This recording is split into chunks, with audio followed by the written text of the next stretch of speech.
Hello दोस्तों, SBI के SME MSME loan series में आज हम बात करेंगे एमएसएमई उड़ान की।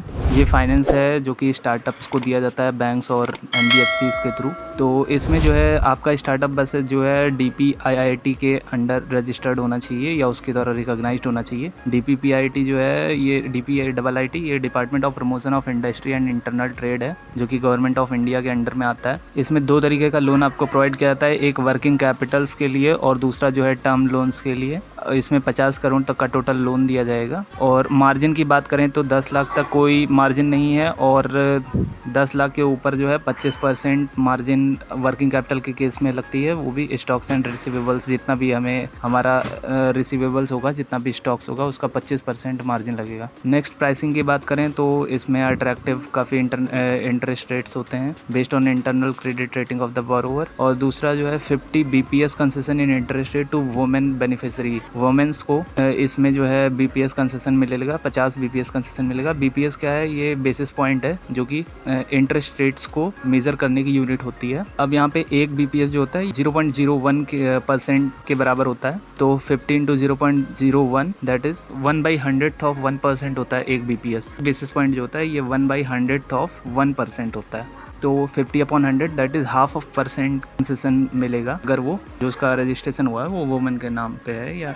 कोई भी महिला होगी तो उस पर। नेक्स्ट जो है रिपेमेंट पीरियड की बात करें तो टर्म लोन अगर लिया है तो वो 10 साल तक का इसमें टेनर मिलता है आपको, और साथ में मॉरेटोरियम पीरियड 36 महीने का है, दैट इज़ 3 साल तक अगर आप इंस्टॉलमेंट नहीं दे पाते हैं, रिपेमेंट नहीं कर पाते हैं तो इसमें कोई चार्जेस नहीं लगेंगे। मॉरेटोरियम पीरियड आपको टोटल 36 मंथ्स का मिलेगा। इसमें बुलेट रिपेमेंट ऑप्शन भी अवेलेबल है। इसमें जो है अगर हम चाहें तो इंस्टेंटली अपना इंटरेस्ट रेट बढ़ा के इसमें रिपेमेंट कर सकते हैं। और वर्किंग कैपिटल्स जो हैं इसमें ऐसा कुछ फैसिलिटी नहीं है, मॉरेटोरियम वाली फैसिलिटीज़ वर्किंग कैपिटल में नहीं है, वो केवल टर्म लोन में है। अब एलिजिबिलिटीज़ की बात करें तो स्टार्टअप जो है वो आपका एमएसएमई के अंडर रजिस्टर्ड होना चाहिए, उद्यम रजिस्ट्रेशन सर्टिफिकेट होना चाहिए आपके पास। दूसरा जो है इसका डीपीआईआईटी के अंडर ये रजिस्टर्ड होना चाहिए, उसके द्वारा रिकॉग्नाइज होना चाहिए। नेक्स्ट जो है ये पब्लिक या प्राइवेट लिमिटेड कंपनी होनी चाहिए। पार्टनरशिप अगर है तो रजिस्टर्ड होनी चाहिए। लिमिटेड लायबिलिटी पार्टनरशिप है तो वो भी चलेगा। डेट ऑफ इनकॉर्पोरेशन इसका 10 साल तक का होना चाहिए, up to 10 years from date of incorporation, मतलब ये 10 साल पुरानी आपकी फर्म होनी चाहिए registration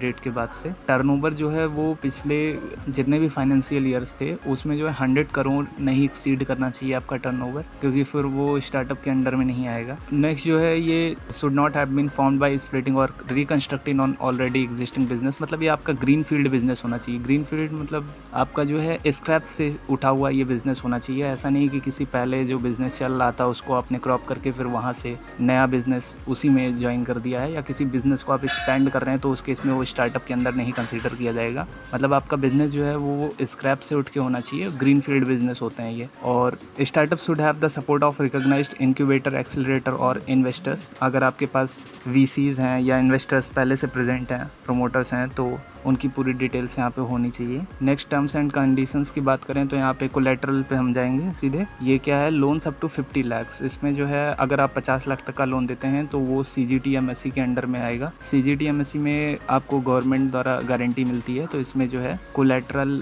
minimum 25% tangible collateral security to be obtained CGTMSC के अंडर में है। अगर वो सीजीटीएमएससी के अंडर में है तो उसमें आपको कोलेटरल नहीं रखना पड़ेगा, और अगर इसके अंडर नहीं आता है तो भी आपको केवल कम से कम जो है 25% टेंजिबल कोलेटरल रखना पड़ेगा। टेंजिबल में आपके एसेट्स आ जाएंगे, मशीनरीज और प्रॉपर्टीज़ आ जाएंगी जो भी उस कंपनी के अंडर में है। नेक्स्ट जो है आपका अगर लोन अमाउंट जो है वो 50 लाख से ज़्यादा है और 50 करोड़ के अंदर तक है तो उस केस में आपको जो है वो सीजीटी में एमएससी के अंडर में अगर आता है तो फिर सेम केस, वहाँ पे कोई भी कोलेटरल नहीं रखना होगा। और अगर उसके अंडर में नहीं अवेलेबल है तो फिर आपको 25% का मिनिमम टेंजिबल कोलेटरल रखना होगा। गारंटी जो है इसमें पर्सनल गारंटी होगी। अगर वो 50 लाख के ऊपर का है तो उसमें प्रोमोटर्स की पूरी गारंटी होगी। प्रोसेसिंग चार्जेस कोई भी नहीं है, इंस्पेक्शन फीस और प्रीपेमेंट चार्जेस कोई भी नहीं है। मतलब अगर आप चाहें तो इंस्टेंटली जो है पूरा लोन जो है उसका रीपेमेंट करके उसको क्लोज कर सकते हैं। बाकी इसको अप्लाई करने के लिए आप जो है अपने नज़दीकी ब्रांच में विजिट कर सकते हैं।